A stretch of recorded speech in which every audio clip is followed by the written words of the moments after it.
Welcome to Wisconsin Shoe Guy.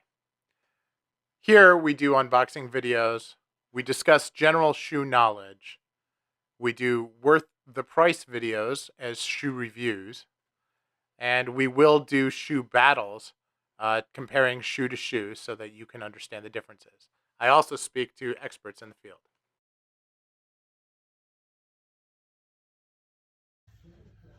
Welcome back. This is Wisconsin Shoe Guy, and today I have a very interesting pair of shoes. This is a pair that I bought with a very specific purpose, to replace a pair of all-bird loafers, which I will actually do a quick comparison on at the end of this. But first, let's just look at the unboxing and see what we have. So this is an Allen Edmonds. This style is called the Wilder, okay, and it's denim suede, and it is a Venetian. That's what the V-E-N-T was. So let's just take a look and see what we got here. These are first qualities, but they come in plastic just like an F2. But no F2 there, although it's got a funky sticky here. These are not stitched. This is fake stitching. So kind of sad to see Allen Edmonds go down that path, but they, I didn't buy these to be a long-term shoe. I bought them to replace another cemented shoe with something a little bit higher quality. So I'm hoping that these fit the bill for that.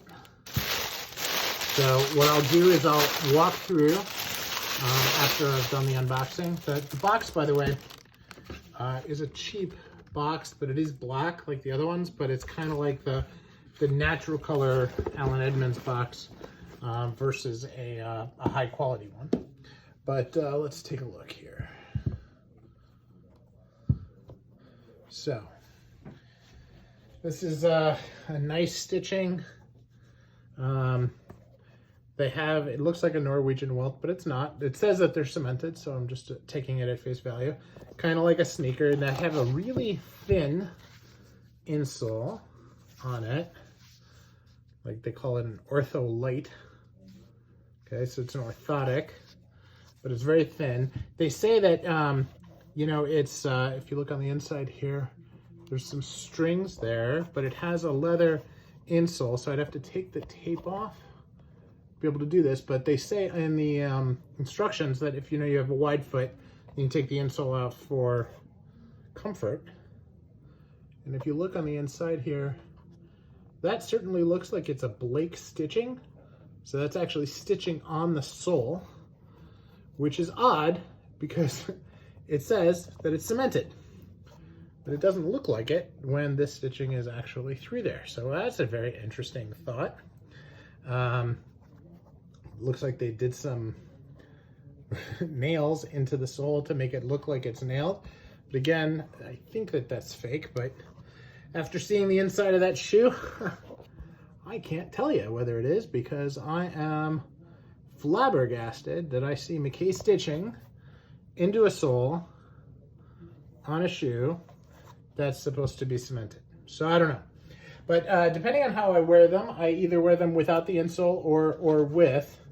And when I show you compared to the Allbirds that I bought them to replace, you'll get an idea of why I did it and what I was thinking on the upgrade. Now, these were on sale. I think I bought them for 165 bucks. So not a bad deal, but they've got a beautiful apron. And as I said, the look like a Norwegian stitch, even though we all know that it's not. So that's it. That's the unboxing.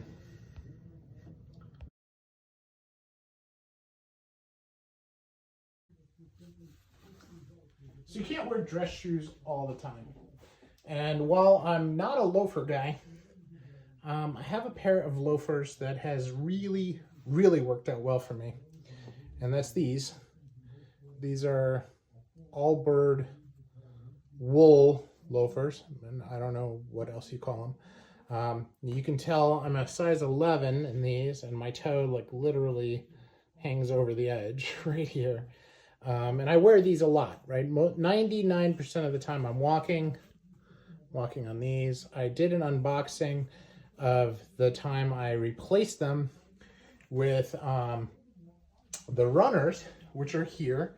And Allbirds refers to these as tree material because it's like a bamboo, okay? Super soft, lovely shoes, but they don't just slip on. You can't really wear them barefoot. You got to tie them. I tried taking the ties off and just wearing them like that without it. Doesn't feel quite right. These are more like gym shoes and not like loafers. So even though I replaced these 6 months ago with these, not really wearing these very much. And so I thought, well, wait a second, let me throw caution to the wind and let me buy a shoe that's more like my kind of shoe, okay, which is this, and compare it to what I'm replacing it with. So let's take a look at the two shoes for comparison. Now, first of all, the Allbird is a, as I said before, this is wool. It has a separate piece that goes up to about here, and then another piece here that's lined. This piece underneath has like, so there's like padding, but it can come undone. And so there can be like a piece that actually catches your foot on the inside, which is kind of irritating on there. These have a flimsy, very light rubber sole. Pretty solid though. I've probably put on, I don't know, something like 600,000-700,000 steps on these. So they certainly serve their purpose really well. They have a nice little heel catch back here, little heel pad, which seems to work. Very unstructured though. I mean, you could just do this, right? You know, cemented all the way, kind of a replaceable shoe, right? And I replaced them, and but they're kind of ratty, I guess is the best way to put it. I've replaced the insole once already, and it's already starting to get ratty. So I thought, all right, let me see what Allen Edmonds can do. They keep talking about all these sneakers, and I really like the idea of a Venetian loafer. But, and by the way, a Venetian just has no penny strap, right? So there's the whole strap loafer that goes all the way around. And then there's the regular penny loafer that's just across the thing, or they call it like a half strap. And then there's the one with no strap at all, and they call that a Venetian. Made popular in Venice, I guess. No idea really why.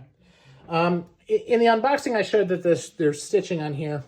And they have a really nice apron stitch, kind of with piping on the outside. Nice double stitch around.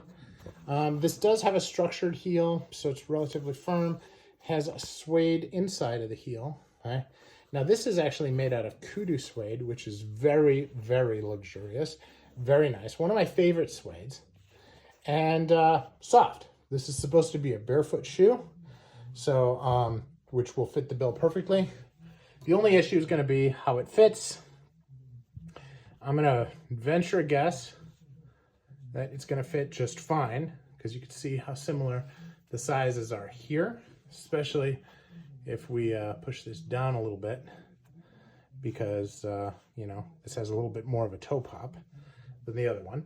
Now, the one thing it doesn't have is it doesn't have this, this heel pad.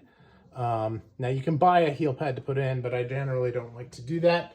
The ones that are integrated can be really nice if you're the kind of person like me that gets a lot of heel slip.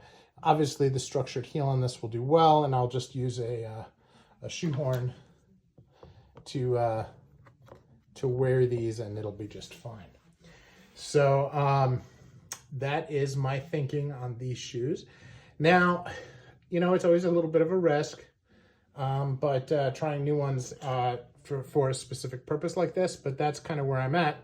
So why don't you tell me in the comments what you think of loafers, what you think of a casual loafer like this, something just to, you know, walk the dogs, you know, jump around the house, kind of like a weekend shoe, not necessarily, you know, not a dress shoe, not a formal shoe. I am not going to wear this to work, right? But kind of a slipper, but kind of in between a slipper and a regular shoe. And just for the purposes of being able to compare, when I say slipper, that's what I mean by a slipper. I've got an Allen Edmonds pad in here, but these are wool. These are Uggs, suede, and I've had these, what, about 15 years now? I've had them quite a while. So that is, this is a slipper. This is more of a casual at-home shoe. So again, let me know your thoughts. Look forward to hearing from you.